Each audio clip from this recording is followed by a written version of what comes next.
You have a vision. It's not just a dream. It's the business you've imagined. The body you've wanted to build. The story you've wanted to write. A better life, clear in your mind. But stuck, just out of reach. If you've ever felt that gut-wrenching gap between who you are and who you could be, you're not alone. Most people live their entire lives standing on the edge of that gap. Watching. Wishing. Waiting. But what if I told you that the bridge across isn't built on motivation? Because motivation is a lie. It's a spark, not a system. And it disappears the moment life punches you in the face. You don't need more inspiration. You need execution. You need a fire that burns when you don't feel like showing up. You need momentum you can build, day by day, habit by habit, until nothing can stop you. This audiobook is your blueprint. Not for dreaming, but for doing. So if you're ready to stop romanticizing your goals and finally start crushing them, click the link in the description and grab the book. Nothing works if you don't. The raw truth about productivity. Turn the page. Let's build your fire. Let's make it happen. Chapter 1. The problem with big dreams. Let's be clear, a life without big dreams is a life lived in monochrome. Ambition is the brilliant color that paints our world with possibility. It's the North Star that gives us direction, the fuel for our deepest aspirations. That vision you hold, of the person you could be, the work you could create, the impact you could have, is one of the most powerful forces you possess. It's the architectural blueprint of a better future. But a blueprint, no matter how detailed or beautiful, has never provided anyone with shelter from the rain. This is the great paradox of ambition. The very dreams that inspire us can become the source of our deepest frustration. We spend hours, days, even years perfecting the vision in our minds. We create a mental movie of our success, complete with a soundtrack and a perfect ending. We feel the elation of crossing the finish line, the pride of seeing our name on the cover, the relief of financial freedom. It feels real. It feels good. And in that feeling, we fall into the vision trap. We mistake the act of dreaming for the act of doing. A big dream, on its own, delivers nothing but a temporary emotional high. It's a destination plugged into a GPS with no fuel in the car. Ambition without execution is merely a wish, and a wish is a promise you make to yourself that you have no plan to keep. Over time, that broken promise begins to fester, turning a source of inspiration into a monument to inaction. How vision without action leads to frustration. Imagine a high-performance engine, a marvel of engineering, sitting on a display stand in your garage. In the beginning, you look at it with pride and excitement. You see its potential. You imagine the power, the speed, the places it could take you. But you never install it in a car. You never turn the key. Weeks turn into months. The engine begins to gather dust. Every time you walk past it, the initial pride is now tinged with something else, a quiet, nagging sense of guilt. It is no longer just a symbol of potential, it is a physical reminder of your inaction. The same object that once brought you joy now generates a low-grade anxiety. It represents a gap, the gap between the power you possess and the power you are using. This is precisely what happens to your ambition when it isn't paired with action. Your vision of a better life becomes the dusty engine in the garage. The mental dissonance between the grand future you've envisioned and the unchanged reality of your present creates a constant, draining friction. Every day you don't act, the vision becomes less of a comfort and more of an accusation. Frustration builds, not because your dream is flawed, but because you are denying it the one thing it needs to survive: movement. The tyranny of someday. Faced with this growing frustration, our minds create a brilliant defense mechanism, a magical land where all our dreams will effortlessly come true. We call this place someday. I'll start my business someday, when I have more capital. I'll write that book someday, when the kids are older. I'll get in shape someday, when work isn't so crazy. Someday is the most dangerous word in the vocabulary of ambition. It sounds like a plan, but it is an anesthetic. It numbs the sting of inaction today by creating a fantasy of a perfect tomorrow. In the land of someday, there are no obstacles. Motivation is infinite, time is abundant, and the first step is easy. But someday is not on the calendar. It will never arrive. It is a perpetual horizon we walk towards, never getting any closer, all while the finite days of our real lives slip by. The danger of someday thinking is that it gives us permission to fail before we even begin. It frames action as something to be deferred until conditions are perfect, which they never will be. It is the thief of today's opportunity. The core principle of this book, the foundational shift you must make, is to eliminate someday from your vocabulary and replace it with a far more powerful concept: day one. Why execution beats inspiration every time. Most people believe the formula for achievement is inspiration, motivation, action. You get a brilliant idea, you feel motivated by it, and then you act. But as we've seen, this model is built on an unreliable foundation. Inspiration is a flash flood. It arrives in a dramatic, powerful rush, rearranging the landscape of your mind. It's exciting and transformative, but it's also unpredictable and uncontrollable. And just as quickly as it arrives, it recedes, often leaving a mess in its wake in a landscape that, in a few days, looks remarkably like it did before. Execution is an irrigation system. It is designed, built, and controlled. It is not dramatic. It is the quiet, steady, daily delivery of effort. A small, measured channel of water, day after day, can turn a barren desert into a lush garden. It is not exciting, but it is effective. It is dependable. Consider the difference. Inspiration is an event. Execution is a process. Inspiration is passive, it happens to you. Execution is active, you choose to do it. Inspiration is a feeling. Execution is a behavior. The real formula, the one used by every successful person who has ever turned a big dream into reality, is this: action, momentum, motivation. Action comes first. You take one small, concrete step. This small step creates a tiny victory, a flicker of progress. This progress generates momentum, the feeling of being in motion. And that feeling of momentum is the most powerful and sustainable form of motivation there is. You don't act because you're motivated, you become motivated because you act. Your big dream is your map. It tells you where to go. But only execution, the simple, repeatable, daily act of taking one more step, can actually take you there. Action step, the one action audit. The principle is simple: action changes everything. Let's prove it, right now. Pick one of your big dreams.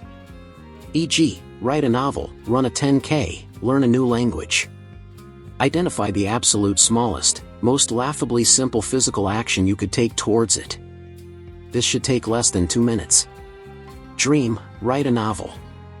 Action, open a new document, type "My Novel, Chapter 1" and save it. Dream, run a 10K. Action, put your running shoes by the front door. Dream, learn Spanish. Action, download a language app to your phone's home screen. Do it. Now. Don't plan it. Don't schedule it for someday. Just do it. Feel the subtle shift from being a person who wants to do something into a person who has begun. This is the feeling we will build on.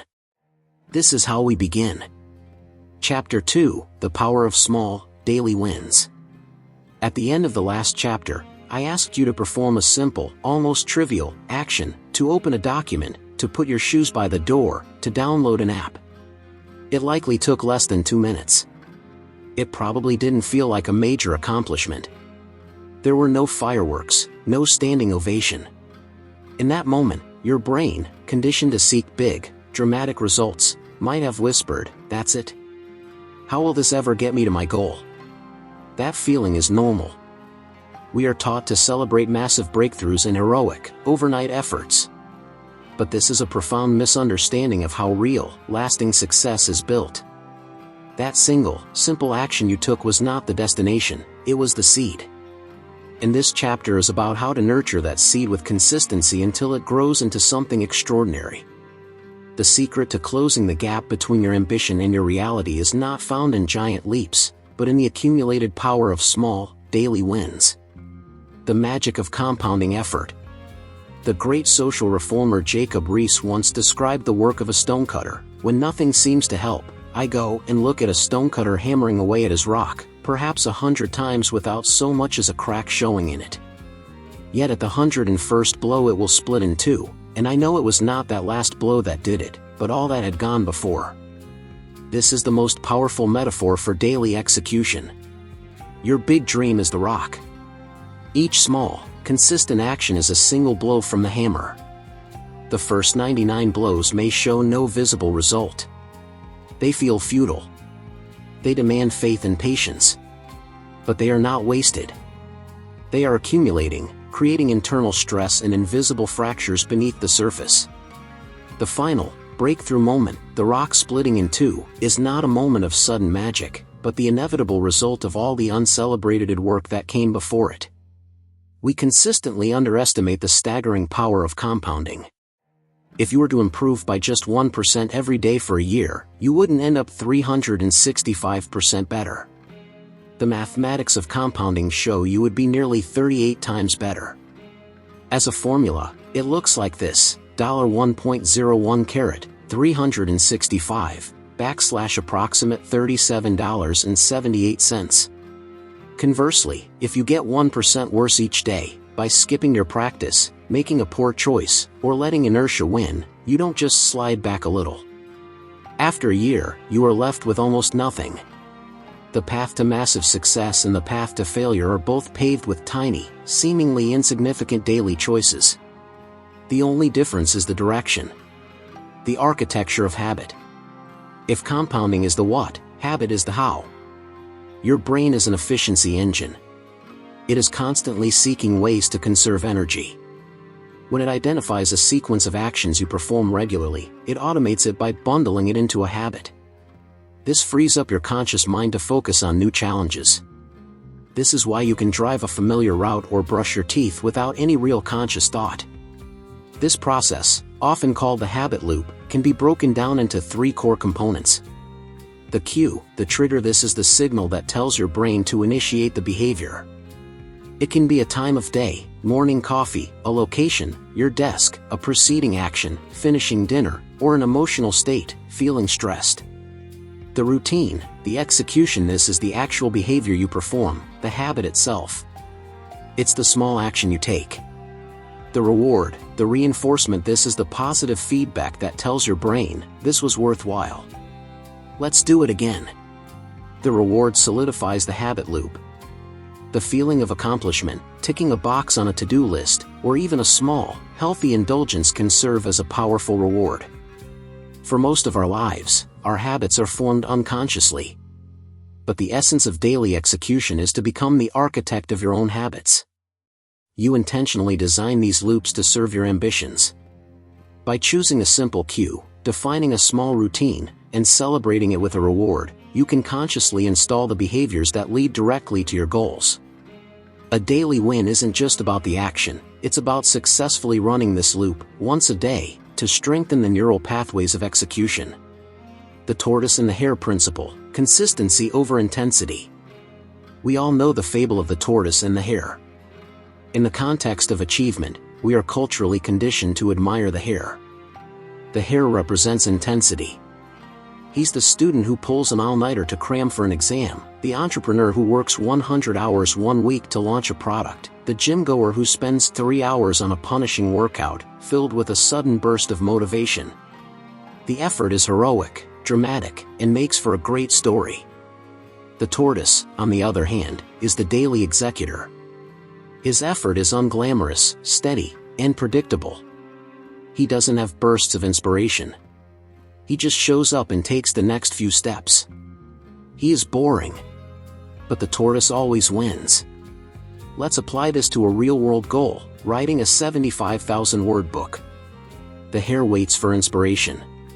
Once a month, on a good day, he locks himself away and writes a heroic 5,000 words. After 8 months, he has written 40,000 words and is burned out, having reinforced a boom-and-bust cycle of creativity. The tortoise ignores inspiration. She commits to writing just 250 words a day. Some days are easy, some are hard, but she always meets her tiny quota.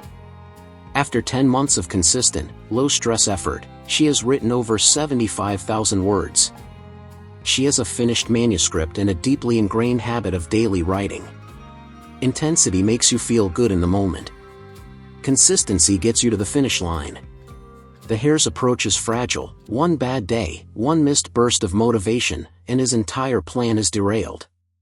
The tortoise's approach is anti-fragile. It is so small and manageable that it can withstand bad days, illness, and lack of motivation. It is a system built for the reality of life, not for the fantasy of a perfect day. The goal is not to be a hero for a day. It's to be a reliable professional, every day. Action step: define your first daily win. It's time to build your first irrigation channel, to take your first consistent step as the tortoise. Revisit your action. Look at the one action audit you completed in Chapter 1. Make it daily and keep it simple. Your task is to turn that one-time action into a daily habit. The key is to keep it ridiculously small, so small it's easier to do it than to not do it. This is often called the 2-minute rule. Dream: write a novel. Daily win: open your document and write for just 2 minutes. Dream: run a 10K. Daily win: put on your running shoes and walk out your front door and back. Dream: learn Spanish. Daily win: open your language app and complete a single 2-minute lesson. Commit for 1 week, don't think about the rest of your life. Just commit to performing this tiny action every single day for the next 7 days. The goal here is not the output, the words written, the distance walked.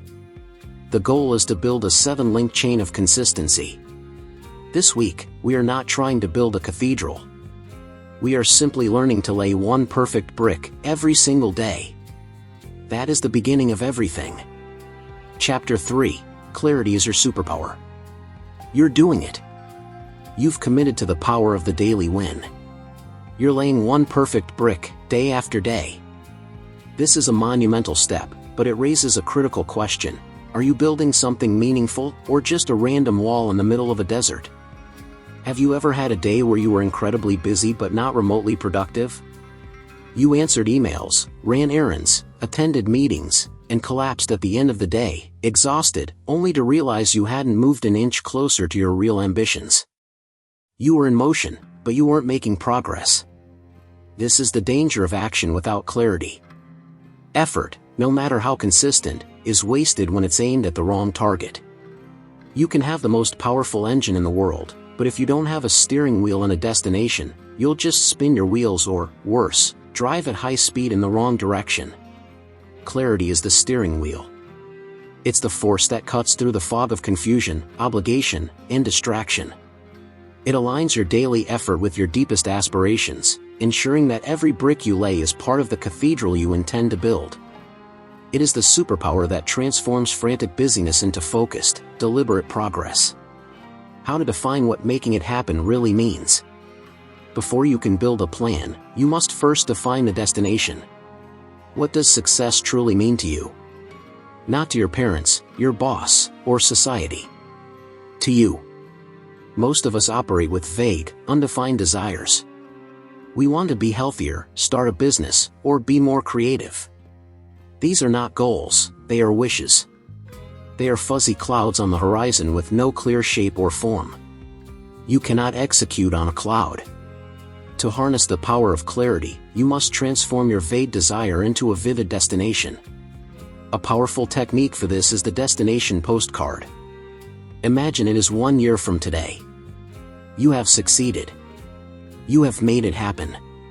Now, write a postcard to your present-day self. On this postcard, describe your reality with piercing specificity. Where are you? Don't just say a nice house. Describe it. Are you in a minimalist city apartment, a rustic cabin, or a suburban home with a garden? What are you doing? Don't just say running my business. Describe a specific moment. Are you leading a team meeting for your 5 employees? Are you coding a new feature for your app? Are you packing an order for your first international customer? How do you feel? Move beyond happy. Are you feeling calm, energized, secure, creatively fulfilled, or proud? Connect the achievement to a core emotion. What is one measurable fact? This is crucial. Add a concrete metric. I just finished running a sub 25-minute 5K. My business officially crossed $10,000 in monthly revenue. My YouTube channel just hit 50,000 subscribers. This exercise is not a childish fantasy. It's a tool of neurological focus. By creating a rich, detailed, and measurable picture of your goal, you are giving your brain a clear target to aim for. A vague goal is invisible to the part of your brain that executes plans. A specific one is a bright, flashing light it can navigate towards every single day. Setting meaningful goals that align with your values. A vivid destination is powerful, but a meaningful one is unstoppable. It's possible to clearly define and achieve a goal, only to find that it leaves you feeling empty. This happens when our goals are not anchored to our core values. A value is the fundamental why behind your what. A goal is to run a marathon. The underlying value might be health, discipline, or overcoming challenges.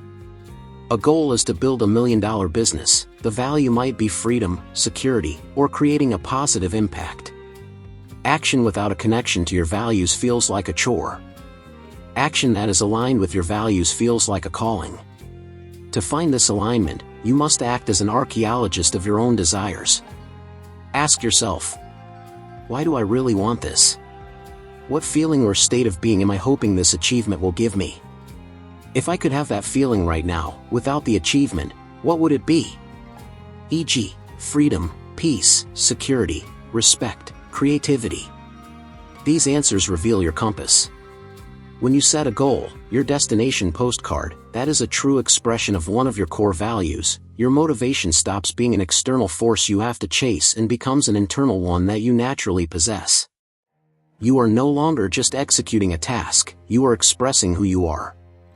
Breaking big ambitions into doable daily steps. You now have a compass, your values, and a destination, your clear goal. The mountain in the distance is no longer a hazy shape, it's a specific peak. But it's still a mountain. Staring at it can be intimidating, even paralyzing.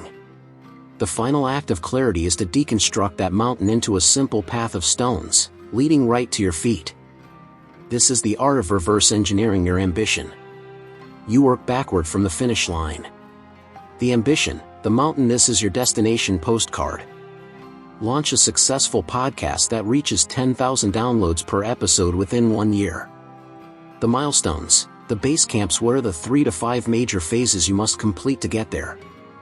These are your quarterly or multi-month goals. Milestone 1, develop concept, branding, and purchase equipment. Milestone 2, record and edit the first 5 episodes. Milestone 3, launch the podcast and market it to an initial audience. Milestone 4, systematize production and grow the audience. The weekly tasks, the trail markers. Now, take only your first milestone. What needs to happen week by week to achieve it? Week 1, research 10 podcasts in your niche and define your unique angle. Week 2, finalize the show's name and create simple cover art. Week 3, research and order a quality microphone and headphones. Week 4, outline the topics for the first 5 episodes. The daily win, the next step. Look at your task for week 1. What is the small, 2-minute action that gets it started? Daily win, listen to one competing podcast for 15 minutes and write down 3 things I liked. Look what just happened. The terrifying, abstract ambition of launching a successful podcast has been transformed into a simple, clear, and completely manageable task you can do today. This is the ultimate power of clarity. It doesn't just show you the path, it reveals the very next step. Action step, map your first milestone. Let's make this real. It's time to create your own map. Choose your destination, pick one of your big dreams and write out its destination postcard. Be specific, measurable, and give it a date. Set your milestones, working backward from your destination. Define the 3 to 5 major milestones required to get there. Focus on milestone 1, circle your very first milestone. Forget the rest for now. Define your daily win, break down that first milestone into weekly tasks, and then identify the single, small, daily action your 2-minute rule action from Chapter 2, that moves you forward on the first week's task. Write this down. You are no longer a dreamer staring at a distant mountain. You are now a builder with a blueprint, a hiker with a map, and an executor with a clear and undeniable next step. Chapter 4, Building Execution Routines. You have a clear destination. You have a map. You have committed to taking the first step every single day. But what happens on day 17, when you wake up late, the sky is gray, and the last thing you feel like doing is taking that step?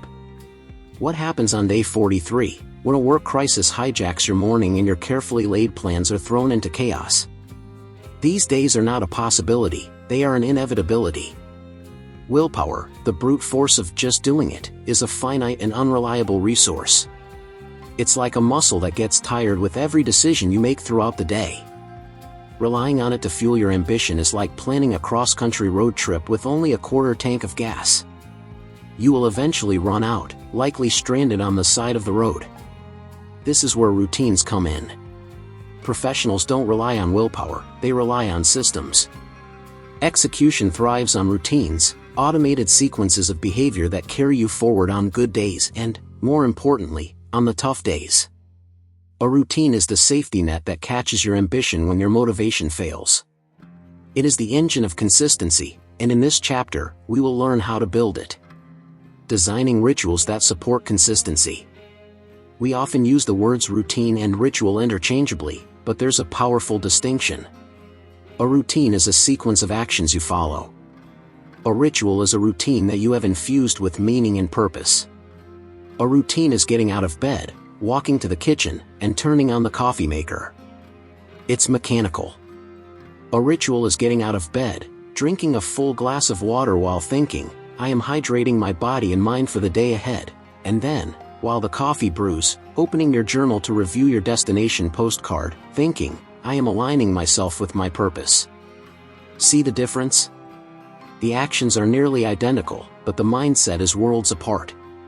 A ritual transforms a mundane task into a sacred act of commitment. It's a quiet declaration to yourself that this matters. By consciously designing rituals, you elevate the process of execution from a chore you have to do into a practice you get to do. You are not just checking boxes, you are actively becoming the person you aim to be. The goal is not simply to automate your actions, but to elevate them. This intentionality is what makes a routine stick, turning it from a fragile new habit into a resilient cornerstone of your day. The 3 pillars of daily execution: morning, midday, and evening. A strong day is not an accident, it's a well-designed structure supported by 3 key pillars. By creating simple rituals for the beginning, middle, and end of your day, you create a framework for focus, energy, and progress. 1. The morning launch ritual. The first 60 minutes of your day set the trajectory for the next 16 hours. You can either start in a reactive state, immediately grabbing your phone, checking emails, scrolling social media, and responding to other people's agendas, or you can start proactively. The goal of the morning launch is to protect your focus and work on your own priorities first. Bad morning, alarm - snooze - grab phone - scroll - react to chaos - start the day behind. Execution morning ritual, example. Hydrate, drink a glass of water before anything else. Move, 5 to 10 minutes of light stretching or a short walk to wake up your body. Focus, review your destination postcard and the one daily win you committed to. Execute, spend 15 to 25 minutes working on that daily win. Do this before checking your phone. This guarantees that no matter what happens later, you have already moved your dream forward. 2. The midday reset ritual. The afternoon slump is real. Around 2 p.m., our energy naturally dips, our focus wanes, and the temptation to procrastinate with caffeine, sugar, or mindless browse is strongest. A midday reset is a deliberate, strategic pause designed to combat this. The slump, feeling foggy - reaching for a 4th coffee - mindlessly browse websites - losing the afternoon. The midday reset, example. Set a calendar alarm for 2 p.m. Step away from your screen for 10 minutes. Refuel, drink a glass of water and have a healthy snack like nuts or a piece of fruit. Recenter, Go for a brisk walk, even if it's just around your office or home. Focus on your breathing. Refocus, look at your to-do list and identify the single most important thing to accomplish before the end of the day. This isn't a break from work, it's a strategic action for better work. It allows you to consciously refuel and redirect your energy, turning a potential productivity black hole into a focused final push. 3. The evening shutdown ritual. One of the biggest sources of burnout is the failure to create a boundary between our work life and our personal life. The evening shutdown is a clear ritual that signals the end of the workday, allowing your brain to disengage, rest, and recover. No shutdown, working until you're too tired to continue - closing the laptop but still thinking about work - poor sleep - waking up tired. The shutdown ritual. Example. 30 minutes before your planned stop time, begin winding down. Tidy, spend 5 minutes clearing your workspace. A clean space signals a fresh start for tomorrow.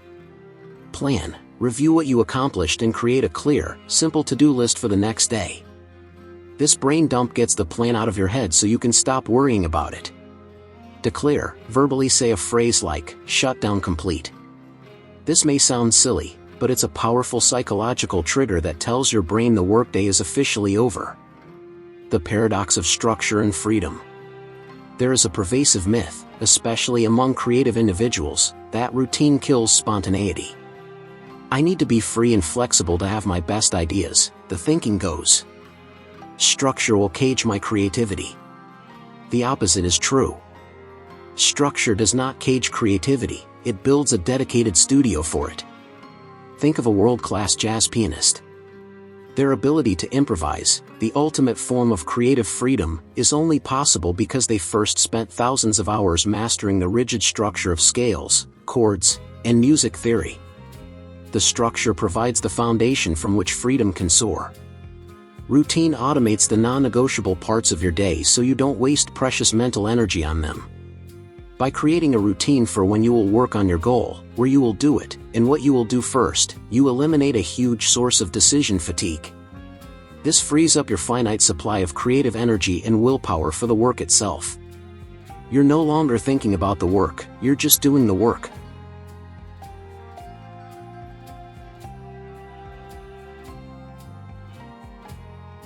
Action step, anchor your first ritual. Trying to build all 3 pillars at once is overwhelming. We will use a technique called habit stacking or anchoring to build just one. Choose one pillar. Which routine would make the biggest immediate difference in your life? The morning launch, midday reset, or evening shutdown? Pick one. Find your anchor, identify an existing, rock-solid habit you already perform without thinking in that part of your day, e.g., brewing my first cup of coffee, finishing my lunch, closing my laptop for the day. This is your anchor. Attach your new habit, chain your desired new ritual to your anchor.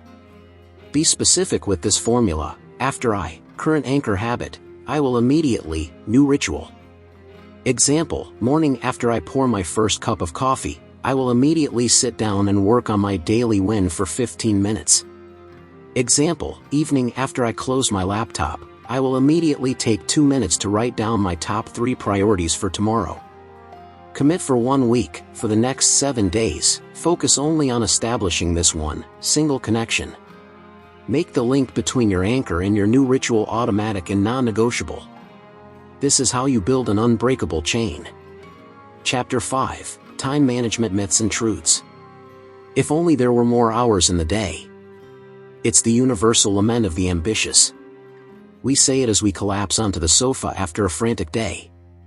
We whisper it as the alarm clock blares, signaling the start of another race we feel destined to lose. We believe our biggest problem is a deficit of time, that our dreams are too big for the meager 24 hours we are allotted. This is perhaps the most pervasive and paralyzing myth in the world of productivity. The problem is not your clock, it's your compass. The issue isn't a lack of time, it's a leak in your attention. Time is fixed, finite, and ruthlessly democratic. Everyone gets the same 24 hours. Beyoncé, Elon Musk, the Pope, and you, we all operate with the same non-negotiable amount. Time itself cannot be managed, it will pass at the exact same rate no matter what you do. What can be managed, controlled, and cultivated is your focus. This chapter is about shattering the myths of time management and replacing them with the truths of attention management. It's time to stop trying to find more hours and start making your hours count. You don't need more time, you need better focus. Imagine two writers, both with the goal of finishing a chapter. Writer A sits down at their desk at 9 a.m. They open their document, then quickly check their email. An urgent request pulls them away for 20 minutes. They return to the document, write a paragraph, then get a notification on their phone. They scroll for 10 minutes. A colleague asks a quick question. They get coffee. By 5 p.m., they have been working for 8 hours, but they've written 2 pages, feel exhausted, and are frustrated by their lack of progress. Writer B sits down at 9 a.m. They turn their phone on silent and put it in another room. They close their email and all other tabs. For 90 minutes, they do nothing but write. They are completely immersed in the task. At 10:30 a.m., they take a break, having written 5 pages. Writer A managed their time poorly. Writer B managed their attention brilliantly. The difference in their output wasn't hours, it was focus. We must distinguish between being busy and being productive. Shallow work, these are the tasks that fill our days and create the illusion of productivity: answering emails, attending meetings without a clear purpose, reorganizing files, scrolling through feeds. They are low value and can be done while distracted. Deep work, or execution work, this is the work that moves your ambition forward. It requires intense, single-minded focus. It's writing the business plan, coding the app, designing the presentation, having the strategic conversation. Your goal is not to fill your day with activity. It is to intentionally carve out and fiercely protect sacred blocks of time for the deep work that truly matters. Prioritizing what matters most, and cutting the rest. If deep work is the key, how do we identify it amidst the noise of daily obligations? We need a system to differentiate the vital few from the trivial many. The most effective tool for this is a simple grid known as the Eisenhower matrix, which we'll call the execution matrix. It sorts your tasks based on 2 criteria: urgency and importance. Quadrant 1, urgent and important, do now. These are crises and immediate deadlines: a client emergency, a sick child, a server crash. You must deal with these, but the goal is to have as few of them as possible. Quadrant 2, important, not urgent, schedule and protect. This is the magic quadrant. This is where your ambition lives. It's writing your book, developing your skills, exercising, building relationships, and strategic planning. Your daily win belongs here. This is the zone of proactive growth. Quadrant 3, urgent, not important, delegate or minimize. This is the most dangerous trap. These tasks scream for your attention but do little to serve your long-term goals. Many emails, pointless meetings, and other people's minor requests live here. Be ruthless about minimizing or delegating these. Quadrant 4, not urgent and not important, eliminate. This is pure time wasting, mindless scrolling, binge-watching TV you don't even like, etc. These must be eliminated. Amateurs live in quadrants 1 and 3, constantly reacting to what's urgent. Professionals live in quadrant 2. They spend the majority of their time on important, non-urgent tasks, which prevents many of those tasks from ever becoming fires that need to be put out. The toolkit for focused execution. Once you've identified your quadrant 2 priorities, you need a set of tools to create the time and space to execute them. Time blocking. A to-do list is a list of wishes. A calendar is a plan for action. Time blocking is the practice of scheduling appointments with yourself for your deep work. Instead of listing write chapter, you block out 9 a.m. to 10:30 a.m., write chapter 5 on your calendar. This act transforms a vague intention into a concrete commitment. You are telling yourself, and the world, that this block of time is already spoken for. Batching. Every time you switch from one type of task to another, e.g., from writing to email to a phone call, your brain pays a cognitive switching tax. It takes time and energy to refocus. Batching is the antidote. You group similar tasks together and do them all in one dedicated session. Instead of checking email 25 times a day, batch it into 2 20-minute sessions. Instead of making 3 phone calls at different times, batch them into one 30-minute block. Instead of running one errand today and one tomorrow, batch them into a single trip. This preserves your focus for the deep work that requires your full, undivided attention. Boundaries. Boundaries are the rules you set to protect your time blocks. They are not selfish, they are essential for anyone serious about their goals. Digital boundaries, the easiest and most important. Turn off all non-essential notifications on your phone and computer. Close all tabs not related to your current task. Use website blocking apps if you need to. Physical boundaries, a closed door, noise-canceling headphones, or even just a sign on your desk can signal to others that you are in a deep work session and cannot be disturbed. Social boundaries, this is the art of saying no gracefully. When asked to do a quadrant 3 task during your scheduled deep work time, you can say, "I'm deep in a project right now, but I can look at that after 3 p.m. You are not rejecting the person, you are protecting your plan. Action step, block and protect your first deep work session. Let's put this into practice and schedule your first appointment with your ambition. Identify your number 1 priority. Look at your plan from the previous chapters. What is the single most important quadrant 2 task you need to accomplish tomorrow? Schedule an appointment, open your calendar for tomorrow. Find a 60 or 90-minute slot where you are typically most energized. Create an event and label it clearly, e.g., deep work, draft business proposal. Set your boundary. How will you protect this block? Choose one specific boundary to enforce. Will you turn your phone on silent and place it in another room? Will you use an app to block social media? Will you close your office door? Honor the appointment. When the time comes, treat this appointment with the same respect you would a meeting with a vital client or your CEO. Your future self is the most important client you have. Show up for them. Chapter 6, Overcoming Procrastination and Inertia. The moment of truth has arrived. Your calendar notification chimes. Deep work, write Chapter 1. Your plan is clear. Your desk is tidy. The time is protected. You sit down, place your hands on the keyboard, and nothing. Suddenly, the urge to check your email one last time is overwhelming. The kitchen, which seemed perfectly clean 10 minutes ago, now desperately needs to be reorganized. You find yourself scrolling through news articles about a topic you don't even care about. An invisible, gravitational force seems to pull you away from the one thing you are supposed to be doing. This is procrastination.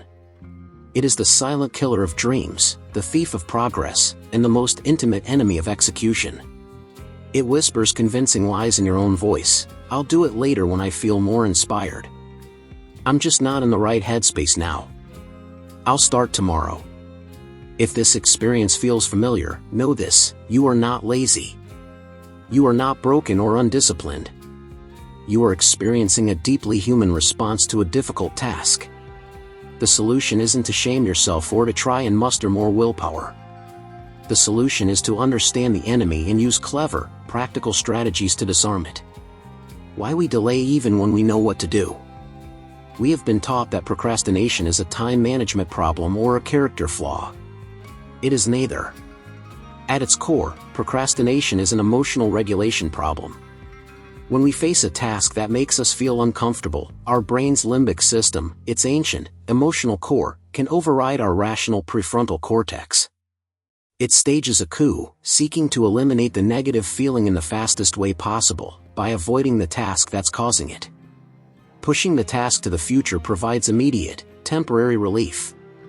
We are trading long-term progress for short-term comfort. Procrastination is a misguided attempt by your brain to protect you from emotional discomfort. The key is to identify the specific negative feeling that triggers your desire to delay. The most common culprits are fear of failure or judgment. The task is tied to your identity, and you worry, what if my best isn't good enough? What will people think? To avoid the potential pain of failure or criticism, you avoid the task altogether. Perfectionism, a close cousin of fear. You have a vision of a flawless outcome, and the gap between that perfect vision and your current messy starting point is so vast and intimidating that you can't bring yourself to begin. You're waiting for the perfect time or the perfect idea, which will never arrive. Feeling overwhelmed, the task seems so enormous and complex that you don't know where to start. This confusion creates anxiety, and to escape the anxiety, you retreat to simple, low-value tasks like answering emails. Boredom or lack of connection, the task feels tedious, meaningless, or disconnected from your values, making it difficult to engage with. The first step to beating procrastination is to diagnose it. When you feel the pull to delay, pause and ask, what feeling am I trying to avoid right now? Simply naming the emotion takes away much of its hidden power. The psychology behind procrastination and how to beat it. Once you understand that procrastination is an emotional strategy, you can stop fighting yourself and start outsmarting your brain. The battle is not against the task, but against the initial resistance to starting the task. This is the law of inertia in action. As Isaac Newton discovered, an object at rest tends to stay at rest. Your ambition, when you are not actively working on it, is an object at rest. Inertia is the powerful force keeping it there. The negative feelings we just discussed, fear, perfectionism, overwhelm, add immense weight to that object, making it even harder to move. Your job is not to generate a heroic, superhuman burst of force to overcome inertia all at once. Your job is to find the smallest possible lever to get the object moving, even just an inch. Because once an object is in motion, it tends to stay in motion. The hardest part is always the beginning. Practical strategies to start before you're ready. The following are not motivational platitudes, they are practical, field-tested levers designed to lower the activation energy required to overcome inertia. The 5-minute rule, this is your most powerful weapon. Commit to working on your chosen task for just 5 minutes. Set a timer. If, at the end of 5 minutes, the feeling of resistance is still overwhelming and you want to stop, you get full permission to do so. This works because it deflates the task. Your brain is no longer resisting write a 300-page book, it's only resisting type for 5 minutes, which is far less threatening. In most cases, the timer will go off, and you'll find you want to continue. You've overcome inertia, and the task is now in motion. Shrink the first step. If even 5 minutes feels too daunting, shrink the starting line until it becomes laughably small. The goal is to make the first action so easy that it's physically harder to resist it than to do it. Your goal isn't write the report. It's open a new document and type a title. Your goal isn't go for a 3-mile run. It's put on your running shoes. Your goal isn't meditate for 20 minutes. It's sit on the cushion and take one deep breath. This micro-step is often all it takes to break the spell of procrastination. Remove the friction. Procrastination loves friction, any small obstacle that stands between you and the task. Your job is to systematically eliminate it. You must prepare your environment for your future self, who you should assume will be tired, uninspired, and looking for an excuse. To write tomorrow morning, tonight, close all other programs and leave the blank document open on your screen. To go to the gym before work, the night before, pack your gym bag and place it by the front door. To eat a healthy breakfast, the night before, get the blender out and put the ingredients at the front of the fridge. Make the desired action the most obvious and easy path. Embrace done is better than perfect. This is the antidote to perfectionism. Give yourself explicit permission to do mediocre work in your first attempt. You cannot edit a blank page. The goal of a first draft is not to be good, its goal is simply to be done. Adopt the mantra, version 1 is better than version none. You can always improve something that exists, you can do nothing with an idea that remains locked in your head. Action step, create your in case of resistance plan. The time to decide how to handle procrastination is not in the moment you are procrastinating. It's now. Let's create your emergency plan. Identify your primary trigger, look at the list in the first section. Which negative feeling is your most common trigger for procrastination? Is it feeling overwhelmed, fear of judgment, or something else? Be honest. Choose your go-to strategy. Based on that trigger, select one strategy from the toolkit that seems best suited to counter it. If you feel overwhelmed, shrink the first step is a great choice. If you fear failure, the 5-minute rule is perfect. Write your prescription on a sticky note, an index card, or in a prominent place in your journal. Write down the following sentence and fill in the blanks. When I feel the urge to procrastinate because I feel your triggering emotion, I will immediately, your chosen strategy. Example, when I feel the urge to procrastinate because I feel overwhelmed, I will immediately open the document and write just one sentence. Place this prescription where you can see it, on your computer monitor, your desk, or the wall. The next time inertia strikes, you won't need to think or bargain with yourself. You will have a clear, pre-decided instruction from your past, more rational self. You will have a plan. Chapter 7, Systems over Goals. For months, a runner has had a single, all-consuming thought, the finish line.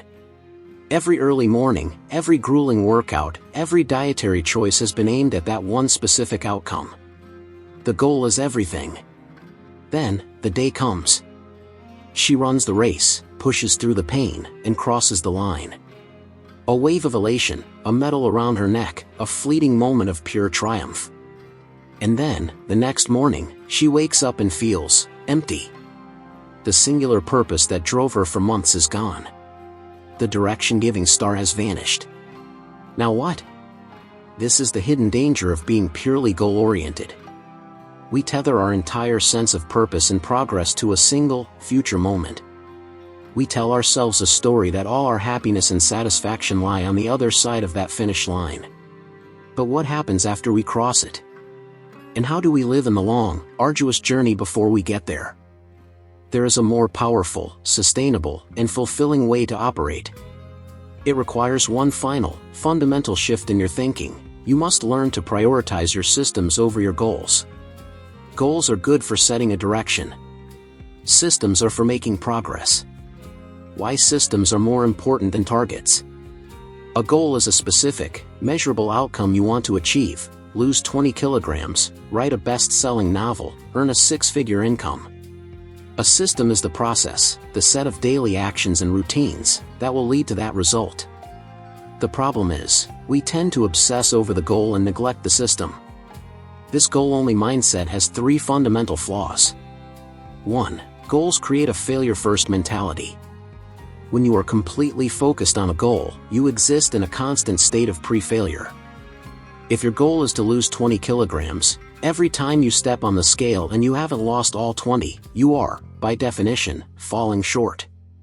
You are locked in a cycle of not there yet, which can be profoundly demotivating. A system, however, allows you to succeed every single day. With a system of eat healthy and exercise for 30 minutes, you can succeed and feel good about your progress today, regardless of what the scale says. 2. Goals are a temporary motivator. As our marathon runner discovered, motivation that is tied to a goal evaporates the moment the goal is achieved. This is why people who go on a crash diet often regain the weight, or why someone who crams for an exam forgets everything a week later. The underlying behaviors were never integrated into their identity. A system builder, on the other hand, isn't just trying to achieve an outcome, they are trying to become a certain type of person. Their work continues long after a specific finish line is crossed. 3. Goals can limit your potential. A goal is a ceiling. You work until you hit the target, and then you stop. If your goal is to write 50,000 words, you might stop right at 50,001, even if you were in a creative flow. A system has no ceiling. A writer with a system of write 500 words every day might write 180,000 words in a year, far surpassing a one-time goal. The system allows you to keep playing the game, continuously improving and achieving far more in the long run than you might have initially thought possible. Creating processes that lead to success, automatically. Let's define a system in the context of this book. A system is the collection of your daily habits, routines, and deliberate practices that you control and that, when executed consistently, make your desired outcome almost inevitable. The beautiful truth is, you have been building your system throughout this entire book. Your daily win, Chapter 2, is the cornerstone of your system. Your clarified goal, Chapter 3, is the destination your system is driving towards. Your morning, midday, and evening rituals, Chapter 4, are the automated engine of your system. Your time blocking and focus tools, Chapter 5, are the steering wheel of your system. Your procrastination busting strategies, Chapter 6, are the maintenance toolkit for your system. Think of it like this: a goal-oriented person wants to have a beautiful garden. They might get lucky with the weather and have a good harvest one year. A system-oriented person focuses on becoming a great gardener. They build rich soil, create a consistent watering schedule, understand the patterns of sunlight, and manage pests.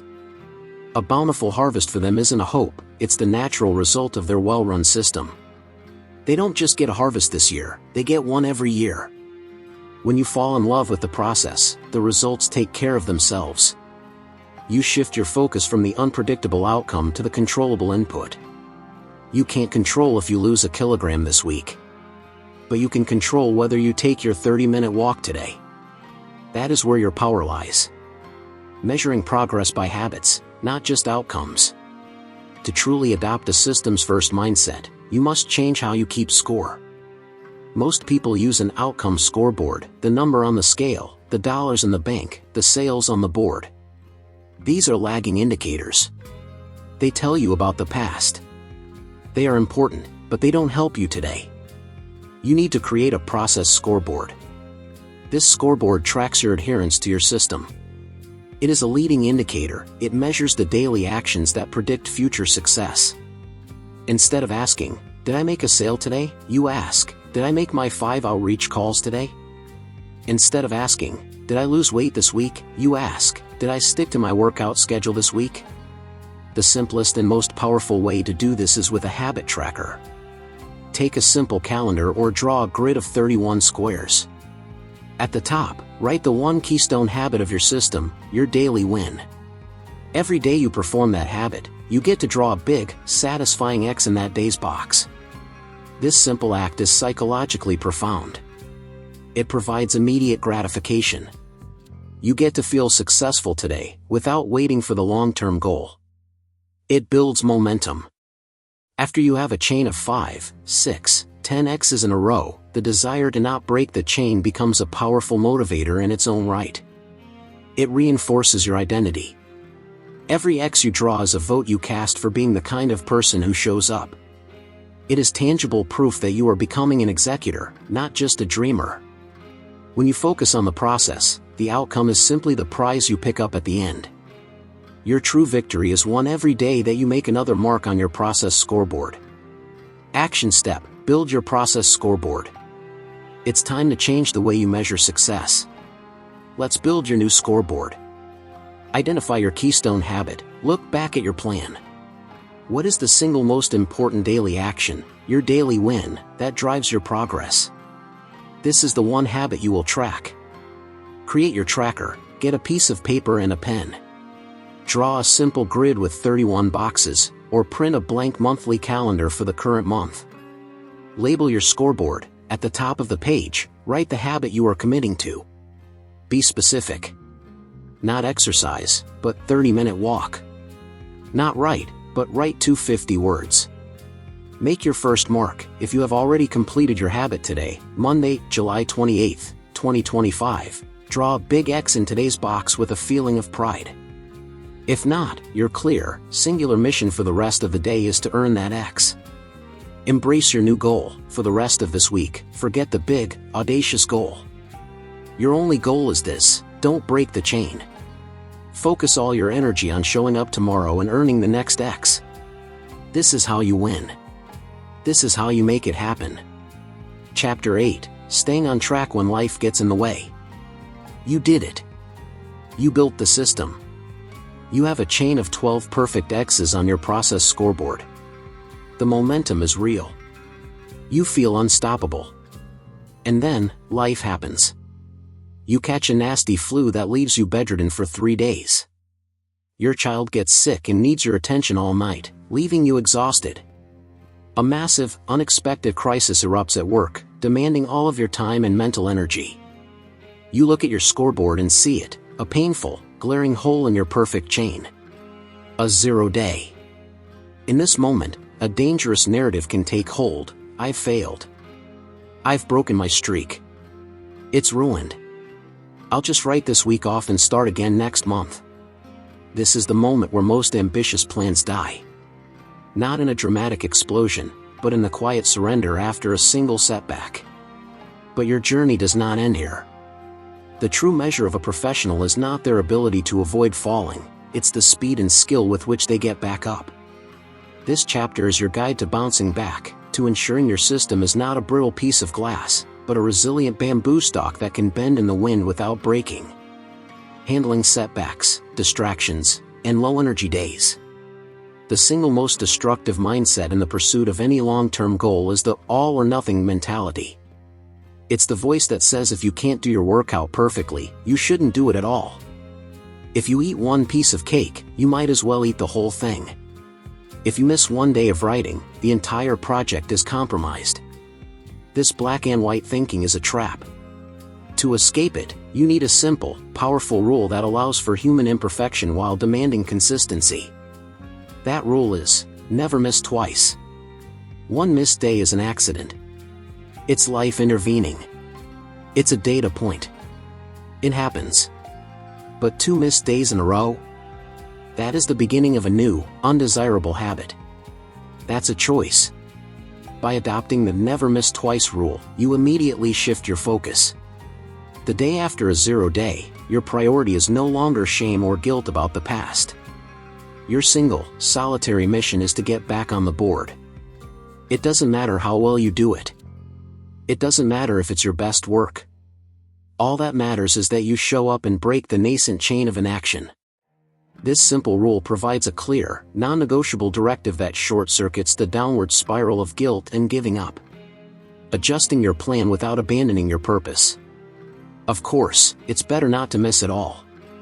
But on those days when your energy is low, your time is scarce, or your focus is shattered, how do you show up without demanding the impossible from yourself? You do it by building a system that is scalable. Your execution system should not be a rigid on-off switch. It should be a dimmer switch. You need to give yourself permission to adjust the intensity of your effort based on the reality of your day, without abandoning your commitment entirely. Create 3 levels of execution for your keystone habit. Level 3, the green day, your ideal. This is your standard daily win. It's the version you aim for on a normal day with good energy and focus. Example, write for 45 minutes, or complete my full 45-minute gym routine. Level 2, the amber day, you're good enough. This is your scaled-down version for busy or tired days. It's a meaningful effort that keeps momentum going. Example, write for 15 minutes, or go for a 20-minute walk. Level 1, the red day, your bare minimum. This is your in case of emergency version, designed solely to keep your streak alive. It should be laughably simple and take less than 2 minutes. Example, write 1 paragraph, or do 10 push-ups. On a day when you feel overwhelmed, instead of declaring it a 0 and doing nothing, you can consciously downshift. I don't have the energy for a green day today, but I can absolutely manage an amber day. This strategic adjustment allows you to maintain your identity as someone who always shows up, while giving you the grace and flexibility needed to navigate the complexities of real life. Building resilience and bouncing back stronger. Despite your best intentions, a 0 day will eventually happen. When it does, you don't need guilt, you need a protocol. A simple, repeatable process for the morning after. This is your bounce back protocol. Step 1, forgive yesterday, fast. Wake up and acknowledge the missed day without judgment. Do not waste a single drop of precious mental energy on guilt or shame. Treat it like a scientist, not a judge. The data point is, yesterday was a 0. That's all. Your mantra for this step is, yesterday is data. Today is a decision. Step 2, reconnect with your why. The pull of inertia is strongest after a day off. You need to refuel your motivation. Take 60 seconds to reread your destination postcard from Chapter 3. Remind yourself why you are doing this. Reconnect with that vivid, exciting picture of the future you are building. This reminds your brain that the temporary discomfort of getting started today is in service of a much larger, more meaningful purpose. Step 3. Execute the easiest possible win. Your goal for today is not to make up for yesterday. It is simply to restart the engine. Aim for a level 1 or level 2 win from your dimmer switch. The objective is to get an X on your process scoreboard as effortlessly as possible. This action immediately reestablishes your momentum and, more importantly, proves to you that one setback does not define your journey. You are back in control. Resilience is a muscle. Every time you have a setback and use this protocol to get back on track, you are making that muscle stronger. You are learning that you can trust yourself not just to perform when things are easy, but to recover when things are hard. Action step: design your dimmer switch. Let's proactively prepare for life's unpredictability. Instead of waiting for a crisis, let's build your flexible execution plan right now. Identify your keystone habit. Take the primary habit you are tracking on your process scoreboard. Define your 3 levels. On an index card or a new page in your journal, write down the 3 levels of execution for this specific habit. Be clear and specific. Green day, my ideal. Amber day, my good enough. Red day, my bare minimum. Keep it visible. Place this dimmer switch card right next to your process scoreboard. This simple tool is your new secret weapon. It is a pre-made decision, an escape hatch from the all-or-nothing trap. It grants you the flexibility to adapt to any circumstance, ensuring that no matter what life throws at you, you have a way to stay in the game and keep moving forward. Chapter 9. Making Execution a Lifestyle. We began this journey together standing at the edge of a great chasm, the vast, silent gap between the person you were and the person you knew you could be. On one side stood your ambition, brilliant and inspiring. On the other stood your daily reality. Our mission was to build a bridge across that divide, piece by piece. We laid the foundation with the power of small, daily wins. We drew the blueprint with the superpower of clarity. We built the structure with routines and the tools of focus. We reinforced it against the storms of procrastination and learned how to make repairs when life, inevitably, got in the way. We learned that the secret wasn't to stare at the destination, but to fall in love with the system of walking the path. This final chapter is not about learning a new tool or tactic. It is about looking back at the bridge you have built and realizing that it is now a permanent part of your landscape. This is the point where execution ceases to be a strategy you deploy and becomes an integral part of who you are. This is where we make it a lifestyle, turning execution from a strategy into a mindset. The most profound change that occurs on this journey is not in what you do, but in who you become. In the beginning, you might have said, "I am trying to exercise more," or "I am trying to write a book." These are the statements of someone attempting to perform an action. They are tentative and rooted in effort. But after weeks and months of showing up, something incredible happens. Each X you placed on your process scoreboard was more than just a mark of a completed task. It was a vote. With every daily walk, you cast a vote for "I am a healthy person."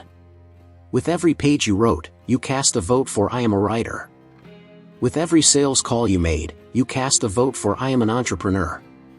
This is the ultimate identity shift. You are no longer a person trying to execute, you are an executor. An executor doesn't wonder if they will work on their goals, they simply ask when.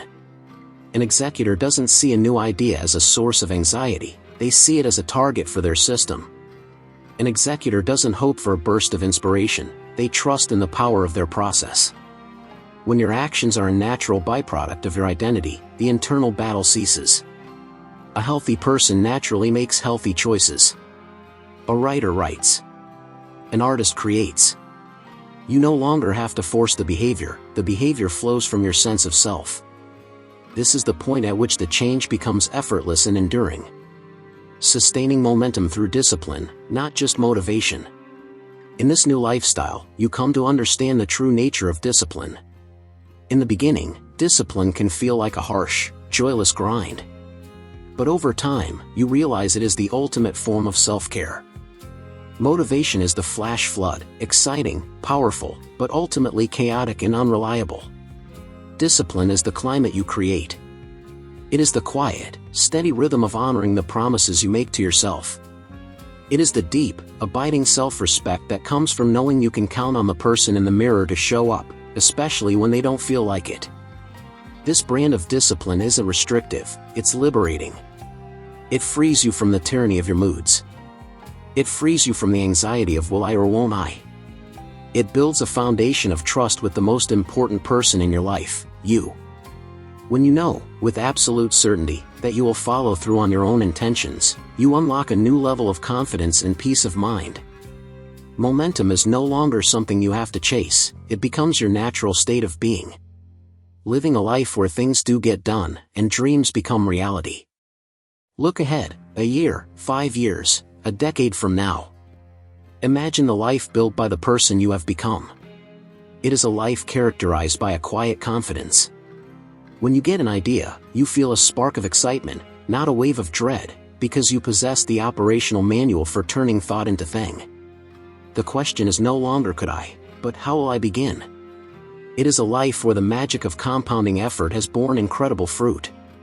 The small, seemingly insignificant daily actions have accumulated into finished manuscripts, thriving businesses, transformed health, and deep expertise. The goals you once saw as distant mountains are now landmarks in your rearview mirror. Most importantly, it is a life of integrity. A life where your actions are aligned with your values, and your reality begins to reflect your ambitions. The gap does not disappear, your ambitions will only grow larger as you do, but it no longer intimidates you. You see it not as a chasm of inaction, but as a space of creative opportunity. You have become a builder of bridges. The tools and techniques in this book are simply the scaffolding. You have used them to build something far more important and permanent, a new identity. The work from here is simple, though not always easy.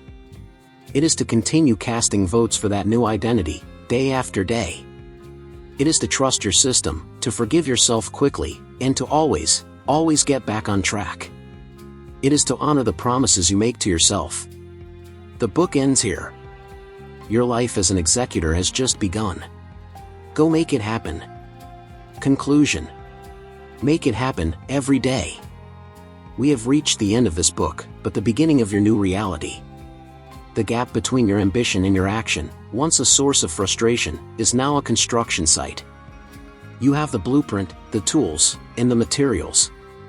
The only thing left is the daily work of building.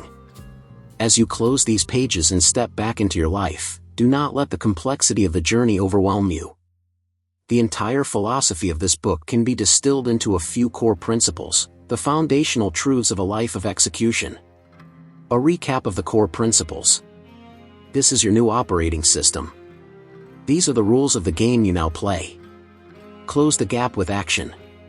Inspiration is fleeting, but action is a choice. The smallest step forward is infinitely more powerful than the grandest intention. Embrace small, daily wins.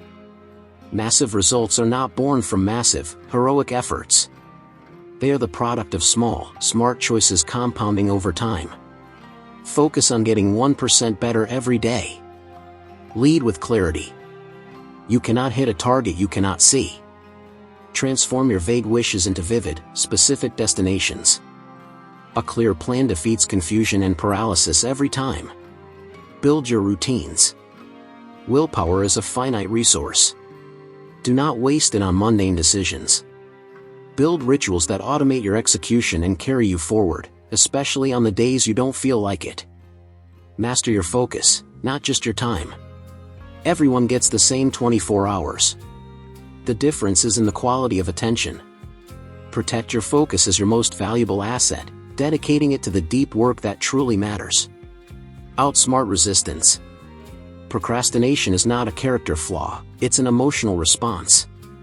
Understand its roots: fear, perfectionism, overwhelm, and use simple strategies to make starting laughably easy. Trust your system, not your mood. Goals are your destination. Your system is the vehicle that gets you there. Fall in love with the process, keep score by your daily actions, and the outcome will take care of itself. Never miss twice. Perfection is impossible. Setbacks are inevitable. Your success is not defined by your ability to maintain a perfect streak, but by your commitment to getting back on track the very next day. Building a life of purposeful execution. This book was never about becoming a productivity robot or squeezing every last drop of efficiency out of your day. It was about becoming the architect of your own life. A life of purposeful execution is a life of agency. It is the quiet confidence that comes from knowing you are not a passive spectator to your circumstances, but an active participant in creating your future. It is the profound self-respect you earn by honoring the promises you make to yourself. This lifestyle doesn't eliminate problems or hardship. What it does is equip you with the tools and the mindset to face them head-on.